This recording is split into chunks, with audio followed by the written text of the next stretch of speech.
Hi guys, Gareth here. Agora vou fazer novo vídeo sobre expressões britânicas, British idioms. Hoje vai ser barking up the wrong tree. E barking up the wrong tree. E barking é som de cachorro e na árvore errado. Okay? So if somebody is barking up the wrong tree, they are blaming the wrong person, they have the wrong understanding of a situation, or they're just misled.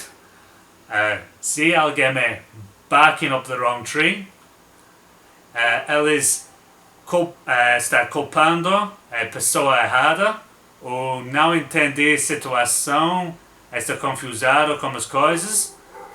E, for example, no police officer, I did not commit the crime. You are barking up the wrong tree. Não, senhor policial officer, eu não fiz esse crime. Você é au na árvore errada. You are barking up the wrong tree. Espero que você tenha gostado desse vídeo. Obrigado por assistindo. Por favor, curta o vídeo e se inscreva no canal. Espero que você consiga usar quando você viajar. Até mais.